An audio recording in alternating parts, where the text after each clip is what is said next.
আসসালামু আলাইকুম রহমতুল্লাহি ওবরকাতুহু।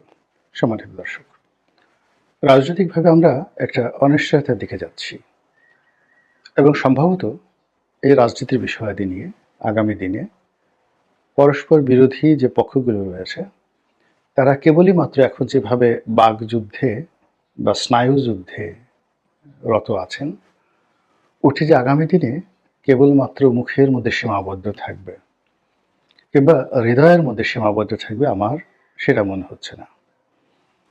এটি হাত পায়ের নড়াচড়ার মধ্যে চলে আসতে পারে। আবার হাতের সঙ্গে যদি কোনো হাতিয়ার যুক্ত হয়ে যায়, সেইটা অন্য যেকোনো হাতিয়ার। আমরা তো দেশীয় অনেক হাতিয়ারের কথা জানি, আবার আগ্নেয়াস্ত্রের কথাও জানি। রাজনৈতিক বিরোধ নিয়ে দ্বন্দ্ব ফ্যাসাদ, মারামারি, কাটাকাটি, তারপর হানাহানি, গোলাগুলি, বিদ্রোহ, এগুলো সারা দুনিয়াতে অহরহ একটি বিষয়। আমাদের দেশের যে এই মুহূর্তে সেন্ট্রাল কমান্ড, এই সেন্ট্রাল কমান্ডটা প্রায় হাতে গোনা, কি বলবো, এটা অনেকটা দালালি করে বলতে হয়। আমাদের অমুক বাহিনী, আমাদের অমুক ভাই, অমুক বিভাগ আমাদের মর্যাদার প্রতীক। কিন্তু বাস্তবতা হলো চেইন অফ কমান্ড বলতে যা বোঝায়, সেটি একটি পরিবারে যেভাবে ভেঙে পড়েছে, একইভাবে সমাজে সেটির অবস্থা আরও করুন। সমাজের পরে আমরা যদি রাজনৈতিক সংগঠনগুলোতে যাই, সেখানেও কিন্তু কোনো চেইন অফ কমান্ড নেই। আর সরকারি অফিসে চেইন অফ কমান্ডটা কেমন হলো বা কেমন হচ্ছে, আপনারা প্রতিনিয়তই দেখতে পাচ্ছেন। সিনিয়র জুনিয়রদের মধ্যে দ্বন্দ্ব সংঘাত, মারামারি, কাটাকাটি, ঘুষ লেনদেন, একে অপরকে অপমান করা, তাড়িয়ে দেওয়া, এই বিষয়গুলো সেই স্বাধীনতার পরে গত 50 বছরে এতটা নিকৃষ্টভাবে কখনই আসেনি। আমাদের এই সমাজে এখন যে মব জাস্টিস হচ্ছে, বিচারের নামে যে প্রহসন হচ্ছে, এবং যে বিষয়গুলো কখনই আমরা কল্পনা করিনি, যেমন আগে একজন পাগলকে মানুষ আক্রমণ করত, তার পাগলামি মানুষের সহ্য হতো না, তাকে মারধর করা হতো, মাথার চুল কামিয়ে দেওয়া হতো। অথবা সমাজে যারা প্রান্তিক জনগোষ্ঠী, তাদের মধ্যে কেউ যদি খুব নিন্দিত কাজ করতেন, খুন খারাপির মতো তো হলে ফৌজদারি মামলা হয়ে যেত, কিন্তু আমরা গ্রাম বাংলায় যেটিকে চুরি চোট্টামি বলি, একটু চুরি চামারি করতো, কলা, কচু, মুরগি, ডিম, এগুলো, বা একটু চোট্টামি করতো যেটিকে বলা হয়, পাশের বাড়ির কোনো কুলবধূ বা কোনো রমণীকে দেখলে মুসকে মুসকে হাসতো, এমনি এর বাইরে কোনো অপরাধ করতো না। চোট্টা শব্দের অর্থ ঠিক সে কোনো ফিজিক্যাল অ্যাটাচমেন্টে যাওয়ার আগ পর্যন্ত তার যে অঙ্গভঙ্গি, ওটাকে চোট্টামি বলা হয়। তো যাই হোক, এই চোর এবং চোট্টা, তাও ছোট চোর এবং প্রান্তিক জনগোষ্ঠীর, একেবারে দরিদ্র, যার কোনো রেজিস্ট্যান্স পাওয়ার নেই, এই মানুষগুলো অন্যায় করলে আমরা আবহমান কাল থেকে গ্রামের অন্যান্য গরিব মানুষেরা তাদেরকে মাথার চুল কামিয়ে দিত, অনেকে ঘোল ঢেলে দিত মাথার চুল কামিয়ে, তারপরে কারো কারো গলায় জুতোর মালা পরিয়ে গ্রামে ঘোরানো হতো। কিন্তু চেয়ারম্যান, মেম্বার, এমপি, মন্ত্রী, প্রিন্সিপাল, শিক্ষক, সেনা কর্মকর্তা, পুলিশ কর্মকর্তা, এদের সঙ্গে আমাদের এই দেশের সাধারণ আমজনতা কখনো এই ধরনের খারাপ আচরণ করবে, এটি আমরা কখনো কল্পনা করিনি। কিন্তু 2024 সনের ডিসেম্বর মাসের বাস্তবতা হলো, সারা বাংলায় এরকম অনেক অপ্রীতিকর ঘটনা ঘটছে।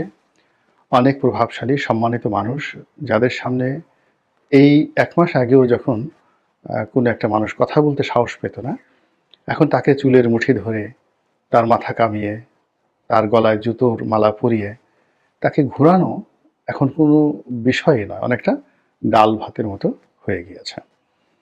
তো এই যে একটা মব বা একটা মবকে তারা জাস্টিস বলার চেষ্টা করছে, এরই প্রেক্ষিতে আমাদের রাজনীতি আগামী দিনে কোন পর্যায়ে চলে যাবে, এবং এর মধ্যে আমাদের শেখ হাসিনার বিচার হতে হবে। এর মধ্যে আমাদের শেখ হাসিনার যারা দোসর জাতীয় পার্টি আছেন, রাশেদ খান মেনন, হাসান নিহারুল হক ইনু, ব্যবসায়ী সালমান এফ রহমান থেকে শুরু করে অন্যান্য যারা সরাসরি রাজনীতি, আওয়ামী রাজনীতির সঙ্গে জড়িত নয় কিন্তু সুবিধাভোগী, আওয়ামী সিন্ডিকেটের সঙ্গে যারা সম্পৃক্ত, তাদেরকে দোসর বলা হয়। তো এখন এই দোসরদের বিচার শুরু হচ্ছে বা হবে। এখন এগুলো করার জন্য একটি আদালত, যেটা আওয়ামী লীগ জমানাতে করা হয়েছিল, আইসিটি কোর্ট, ইন্টারন্যাশনাল অপরাধ ট্রাইব্যুনাল। এখন এখানে সব মামলা দেওয়া হচ্ছে। এর বাইরে থানাগুলোতে অনেক মামলা হয়েছে, যেগুলোকে গণ মামলা বলা যেতে পারে, এবং এরকম মামলা কয়েক হাজার হয়েছে আমি বলতে পারবো না, তবে সব মামলাতেই 20 জন 30 জন নয়, 300 400 500 1000 জন লোকের নাম উল্লেখ করার পরেও তাদের রাগ কমেনি। কোনো কোনো মামলায় এরপর আরও 2-3 হাজারকে অজ্ঞাত আসামি করা হয়েছে, এবং এই মামলাগুলো অনেক সময় যা হয় থানা পুলিশ করতো আওয়ামী লীগ জমানাতে, কিন্তু এবার দেখা গেল যে প্রাইভেট পার্টি পক্ষ জোগাড় করে আনা হয়েছে, এবং এই সকল মামলায় সারা দেশ এখন ক্লান্ত, বিপর্যস্ত, এবং সরকারি কর্তারা রীতিমতো গলদঘর্ম। এই কারণে গলদঘর্ম, ধরুন সাভার থানার কথাই বলি, এই থানার বেশ কয়েকটি মামলা, বা আশুলিয়া থানার বেশ কয়েকটি মামলার বিষয়ে আমি হ্যান্ডেল করেছি। অর্থাৎ যারা ভুক্তভোগী নিরপরাধ লোক, তাদেরকে যখন মামলায় জড়ানো হলো, যেহেতু আমার এলাকাতে ব্যবসা বাণিজ্য আছে, অনেকে আমার কাছে এসেছে। তো আমি যখন বাদীদের সঙ্গে কথা বললাম, তো তারা বললো যে আমরা তো এই ধরনের কোনো মামলা করার কথা জানি না। একজন লোক এসে, প্রভাবশালী একজন লোক এসে আমাদের বললো স্বাক্ষর করার জন্য, আমরা স্বাক্ষর করে দিয়েছি। মুখে যদি বলে আমরা তো না করে পারি না, এই পর্যন্ত। তারপর যখন আমি থানাকে বললাম, থানা বললো যে স্যার আপনি তো জানেন কিছু করার নেই। আচ্ছা, একটু এসপি সাহেবের সাথে কথা বলেন। বললাম এসপি সাহেবের সাথে কথা। এসপি সাহেব বলে ডিআইজি সাহেবের সাথে কথা বলেন। বললাম ডিআইজি সাহেবের সাথে কথা। ডিআইজি সাহেব বললেন যে আমার নিজেরই তো চাকরি, যায় যায় অবস্থা। তো এরকম ঘটনা কয়েকটা ঘটেছে। পরবর্তীতে দেখা গেল যে যারা একটু তদবির করে মামলা ঠেকানোর চেষ্টা করেছে, সেক্ষেত্রে বাদীকে দিয়ে কোর্ট কাছারি থেকে, মানে আদালত থেকে এই এজাহার নেওয়ার জন্য একটা অর্ডার নিয়ে আসা হয়েছে। তো এভাবে যে মামলাগুলো হয়েছে, কত হাজার হয়েছে সারা বাংলাদেশে, এখনো পর্যন্ত একজ্যাক্টলি এই তথ্য আমরা জানি না। অনেক সময় যে একটা ট্রান্সপারেন্সি থাকে, সেই তথ্য আমরা জানি না, কিন্তু মামলা হয়েছে, হাজার হাজার মামলা হয়েছে, এবং হাজার হাজার মামলার মধ্যে যদি গড়ে 500 করে আসামি থাকে, তো সেই আসামির সংখ্যা কত হবে? এবং অবাক করার ব্যাপার হলো, প্রায় বেশিরভাগ মামলায় 1 নম্বর আসামি শেখ হাসিনা। এত লম্বা ভূমিকা টানলাম এই কারণে যে বাংলায় এখন নির্বাচন নিয়ে তুমুল বিতর্ক চলছে। প্রথমে বলা হলো যে নির্বাচন হবে, তবে প্রয়োজনীয় সংস্কার সাধন করার পর অনেকগুলো সংস্কার কমিশন হয়েছে। এখন সংস্কার শব্দটি এখন রীতিমতো একটা গালিতে পরিণত হয়েছে, এটি জনপ্রিয়তা হারিয়েছে, এবং যারা সংস্কারের কথা বলেছেন, প্রধান উপদেষ্টা থেকে শুরু করে অন্যান্য যে সকল উপদেষ্টা, তারা সবাই ট্রলের শিকার হয়েছেন।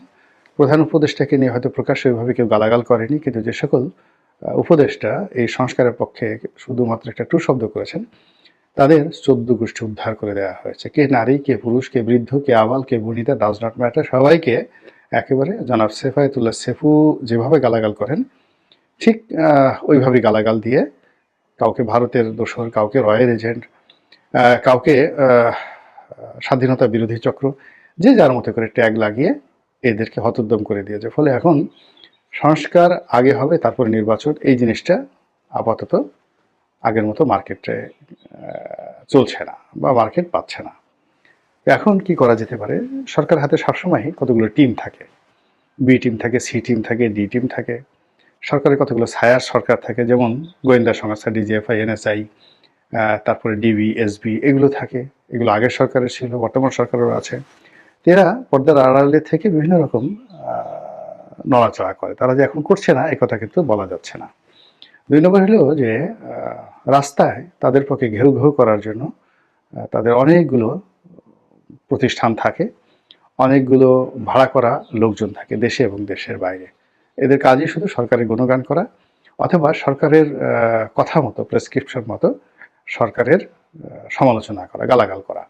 অনেক দেখবেন যে সাধারণ মানুষ, যেখানে সে তার প্রতিবেশী একজন সাধারণ লোকের সাথে সে ঝগড়া করতে গিয়ে 10 বার সে জ্ঞান হারায়, কিংবা যে লোক তার ইউনিয়নের চেয়ারম্যানের হাতে গিয়ে মার খায়, মেম্বার তো দূরের কথা, চৌকিদারের হাতে গিয়ে মার খায়, তো সেই লোক ঢাকা শহরে প্রেস ক্লাবের সামনে এসে যখন ডক্টর ইউনূসকে গদি থেকে নামানোর জন্য হুঙ্কার দেয়, খালেদা জিয়াকে আবার জেলে পাঠানোর ব্যাপারে খোঁটা দেয়, আর ডক্টর মোহাম্মদ ইউনূসকে টেনে হিসেবে নামানোর হুমকি দেয়, আর বলে শেখ হাসিনাকে নামিয়েছে, তখন আপনি বুঝতে পারবেন যে এখানে এই কথাগুলো শিখিয়ে দেওয়া হয়েছে এবং এই কথাগুলো বলার জন্য যথেষ্ট নিরাপত্তা তাদেরকে দেওয়া হয়েছে এবং এই কথা বলার জন্য তারা যথেষ্ট পরিমাণ অর্থবৃত্ত পেয়েছে।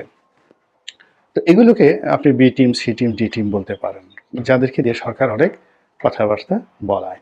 তো সেই দিক থেকে এখন এই মাঠে বি টিম, সি টিম বলবো কিনা জানি না, অনেকগুলো খুচরা খুচরা ছোট ছোট রাজনৈতিক দল, অনেকগুলো রাজনৈতিক মুখপাত্র, অনেকগুলো ব্যক্তি একেবারে সম্মুখ সারিতে চলে এসেছে, যারা আমাদের মূল ধারার যে রাজনীতি কিংবা যারা আমাদের মূল ধারার যে গণতন্ত্র কিংবা ব্যবসা বাণিজ্য কিংবা সমাজের যে একটা ইন্টিগ্রিটি বলতে যেটি বোঝায়, ওই পর্যায়ে তারা এখনো পৌঁছাতে পারেনি। কিন্তু সরকারের আশকারা পেয়ে তারা বেশ শক্তিশালী। তারা এতটা শক্তিশালী, তারা ইচ্ছা করলে গিয়ে এখন আওয়ামী লীগের অফিসে হেগে আসতে পারে। তারা ইচ্ছা করলে ৩২ নম্বরে গিয়ে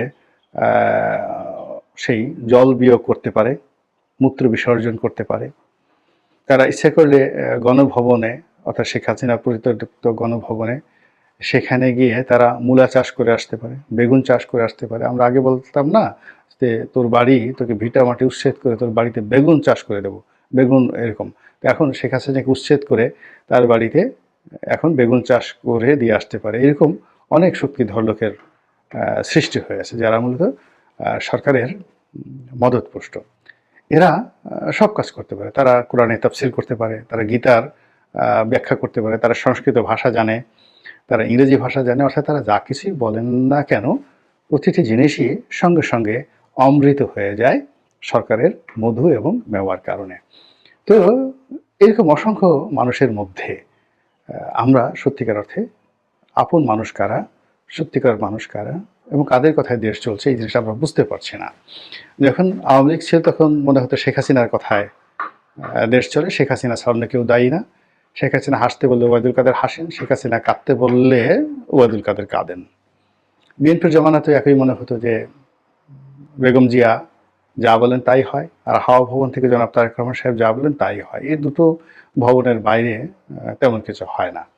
কিন্তু শেখ হাসিনার জমানাতে আবার ওই ডুয়েল কখনো কোনো কিছু হয় নাই।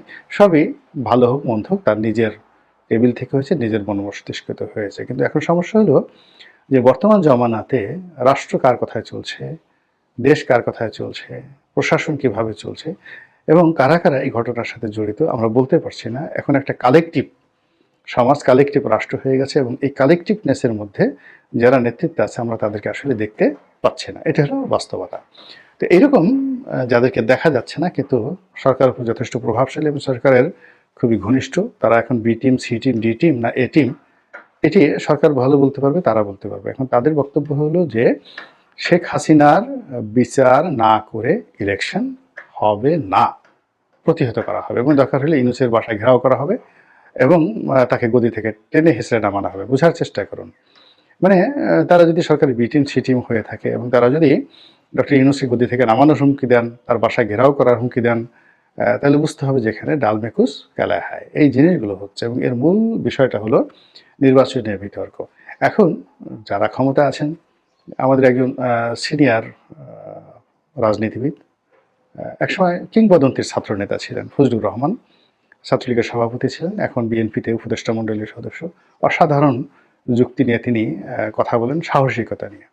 তিনি বলছেন যে ক্ষমতার যে চেয়ারটি এটি তুলতুলে নরম, তুলতুলে নরম, এখানে বসলেই একটা আবেশ এসে যায় শরীরে, মনে হয় ঘুমিয়ে পড়ি, মনে হয় সারাদিন শুধু এই সিংহাসনে বসে থাকি, এখান থেকে আর যেতে ইচ্ছা করে না। তো এই কারণে এই ক্ষমতার তুলতুলে চেয়ারে বসে তারা নানা রকম বাহানা শুরু করেছে।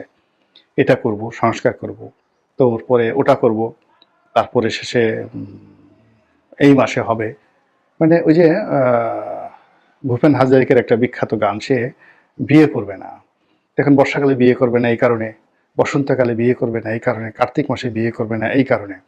এর মূল কারণে তার বিয়ে করার কোনো ইচ্ছে নেই। তো এখন সরকার, এখন যারা আছে তাদের ওই তুলতুলে, গদিময়, আবেশময়, যেখানে বসলেই ঘুম এসে যায়, এইরকম ক্ষমতার যে চেয়ার, সেই চেয়ারের যে আকর্ষণ, সেই আকর্ষণে তারা এতটা বিমোহিত যে এই মায়া তারা ত্যাগ করতে পারছে না। এই মায়ার জন্য শেখ হাসিনা সেই 15টা বছর সারাটা বাংলার 18 কোটি মানুষকে তছনছ করে ছেড়ে দিয়েছে। তো সেই মমতা তারা ছাড়তে পারছে না বলে ফজলুর রহমান সাহেব তার বক্তব্য দিয়েছেন। এটা আমার বক্তব্য নয়।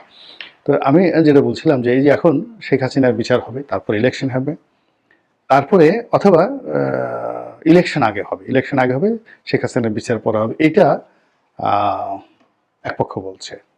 এখন এই দুটো পক্ষকে আপনি পরস্পর দাঁড়িয়ে যেভাবেই সমালোচনা করেন না কেন, আলোচনা করেন না কেন, এটার যে একটা কনক্লুশন, এই কনক্লুশনটা হলো যে সবাই ক্ষমতায় যেতে চায়, আর সবাই যারা আছেন ক্ষমতায় থাকতে চান।